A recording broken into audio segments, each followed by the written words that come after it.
இன்னைக்கு வண்ணத்திரை நிகழ்ச்சியில் பாலக்காட்டு மாதவன், விவேக், சோனியா அகர்வால், ஷீலா, செல்முருகன், தேவராஜ், மனோபாலா, இமான் அண்ணாச்சி மற்றும் சிலர் நடிச்சிருக்காங்க. KS செல்வராஜின் ஒளிப்பதிவுல ஸ்ரீகாந்த் தேவாவின் இசையமைப்புல இந்த படத்தை இயக்கியிருக்காரு சந்திரமோகன், வழங்கியிருக்காரு லாரன்ஸ். சந்தோஷமே நெஞ்சில் சங்கீதமே, தாயே உன்னன் நிழல் என் சொர்க்கமே, என் வீட்டில் கேட்கும் இனி பூவாளமே, என்றென்றுமே இனி ஆனந்தமே, என் வாழ்விலே சுகமாரம்பமே, என்னாலும் நீயே எந்த ஆதாரமே, நான் இங்கு செய்த தவமே, அம்மா உன் அன்பின் வரமே, ஒரு பொன்னூஞ்சல் நீயாட பூத்தூவும் வானம், சந்தோஷமே நெஞ்சில் சங்கீதமே, தாயே உந்தன் நிழல் என் சொர்க்கமே.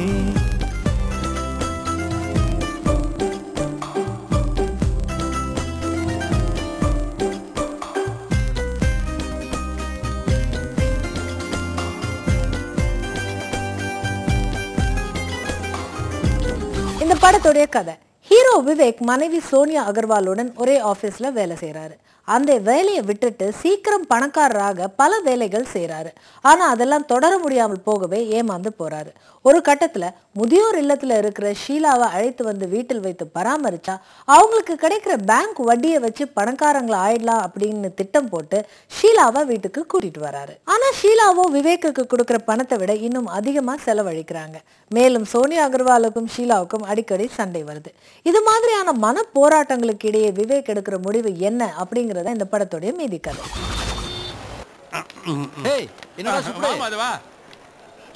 என்னடா ஸ்ரீஹரி கோட்டா சயின்டிஸ்ட் மாதிரி உட்கார்ந்திருக்கீங்க? இந்த ராக்கெட் எல்லாம் விட போறீங்களா? அதை விடு மாதவா, ஹோட்டல் பக்கமா வர மாட்டா, ஆச்சரியமா இருக்கு. அட நம்ம பட்டு மாமிக்கு பார்சல் வாங்க வந்தேன்டா. இந்தாங்க sir. Thank you. Bill. VAT, service tax, sales tax, luxury tax இதெல்லாம் பிடிச்சது போக எனக்கு என்ன மீதி வரும்? ஒன்னும் வராது. சிறப்பு. என்ன அசோக் பிள்ளை கையில் எடுத்துட்டு போறான்? இந்தாங்க சார். மதம் வாங்க வா. என்ன ஹவுஸ் ஓனர்? உன் ஆத்துல புதுசா ஒரு மாமி வந்திருக்காளாமே. ஆமா வந்திருக்கா. அதுல உமக்கு என்ன பிரச்சனை? எக்ஸ்ட்ரா ஒரு டிக்கெட் வந்தா 1000 ரூபாய் கூட தரணும்னு தெரியாத நமக்கு. வயசான அம்மாவை போய் டிக்கெட்டுங்கிறீரே. பேச்செல்லாம் மாத்தாத போய். ஏற்கனவே 7000 ரூபாய் கொடுக்குற, இனி 8000 ரூபாய் கொடுக்கணும். ரொம்ப அநியாயமா இருக்கு. ஒரு 100 ரூபாய் எக்ஸ்ட்ரா வச்சுக்கோங்க. அதெல்லாம் முடியாது ஓய். ஹவுஸ் ஓனர், மாசம் 10000 ரூபாய் வாடகை நான் தரேன். கேட்டியா? 10000மா? ஏண்டா வாடகை சைக்கிள் எடுத்து வருவீங்களாடா அடுத்தவங்க குடும்பத்தை கெடுக்கிறதுக்கு? சரிங்கய்யா, எக்ஸ்ட்ரா 1000 ரூபாய் போட்டு 8000 ரூபாய் கொடுத்துறேன். ஓகேயா? எதுக்கு இந்த பணத்தாசை? வேலைச்சேரியில ஒரு கிரவுண்ட் வாங்கலாம்னு இருக்கிறேன். வாங்கி போட்ட கிரவுண்ட்லயே ஒரு விளைச்சலையும் காணோம். இதுல எக்ஸ்ட்ரா பொங்கலா?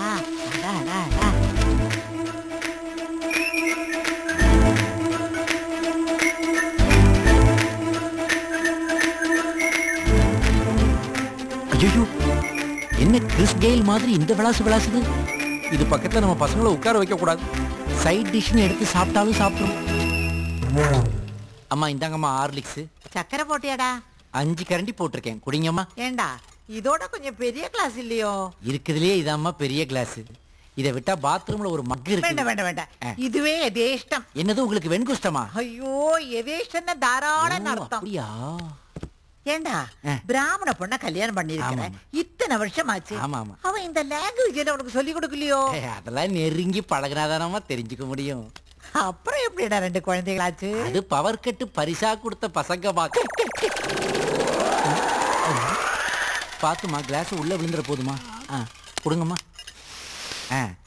அம்மா டிஃபன்லாம் நல்லா இருந்ததாம்மா?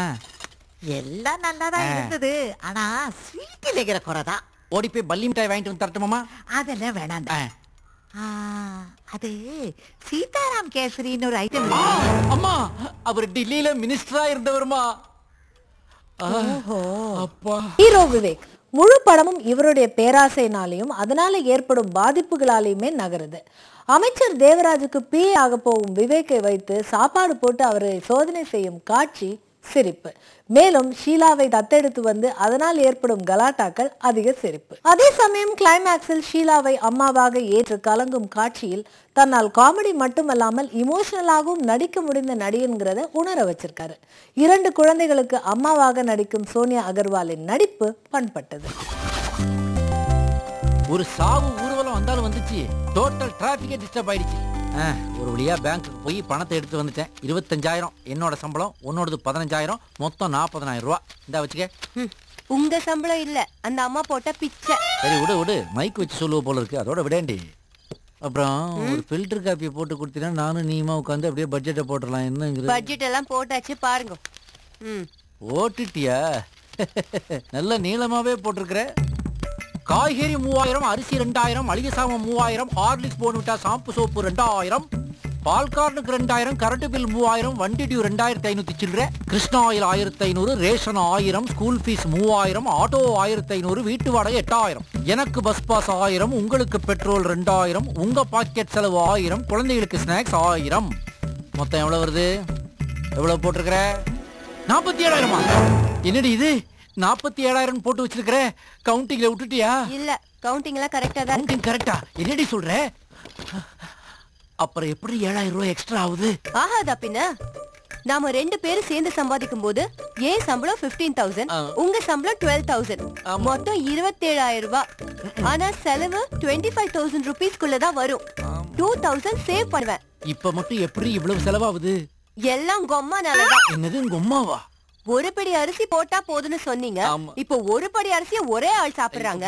கூட்டு, பொரியல், அவியல், தொகையல்னு 5-6 ஐட்டம் வேணுங்கிறாங்க. இன்னைக்கு காய்கறி என்ன விலை விக்குதுன்னு தெரியும்ல உங்களுக்கு? என்னடி பண்றது? வகை வகையா வாய்க்கு ருசியா சாப்பிட்ட உடம்புடையாது. வாட்ட சாட்டமா இருக்கிறத பார்த்தாலே உனக்கு தெரிய வேண்டாம். அதனாலதான் ஆசிரம சாப்பாடு பிடிக்காம நம்ம வீட்டுக்கு சோறுதிங்க வந்திருக்குது.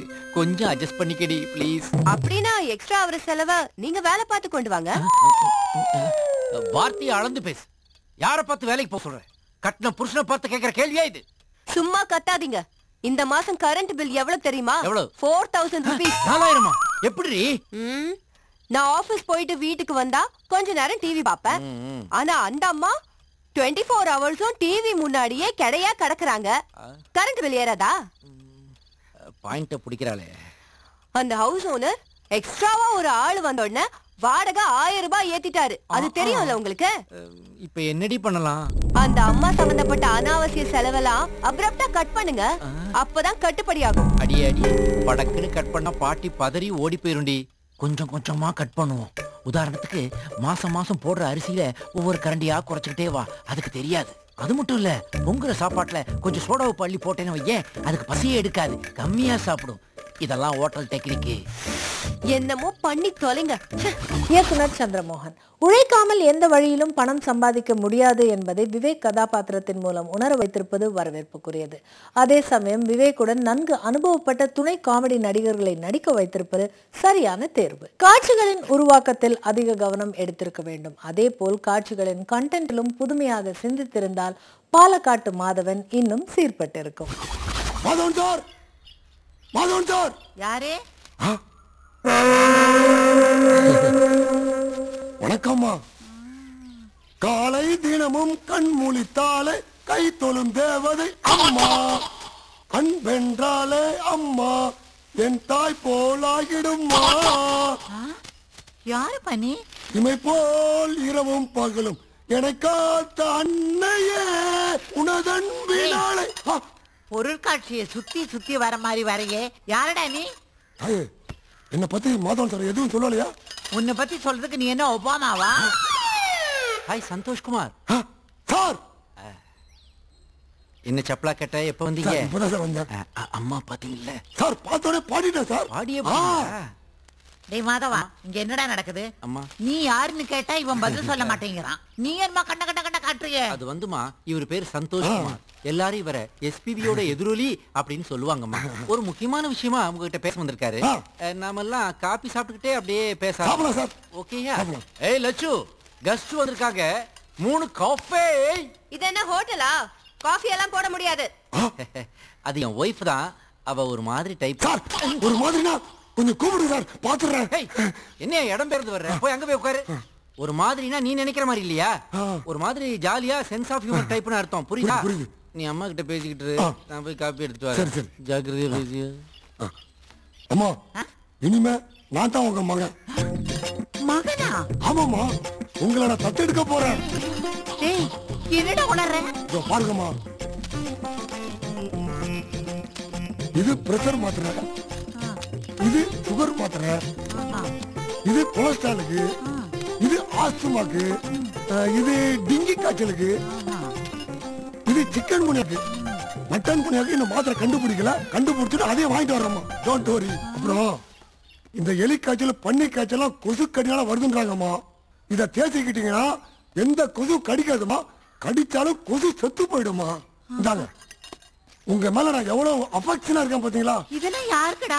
மம்மி, மொத்த வியாதிக்கும் உங்க உடம்பு தான் குடம்னு மாதவ சொன்னாரா?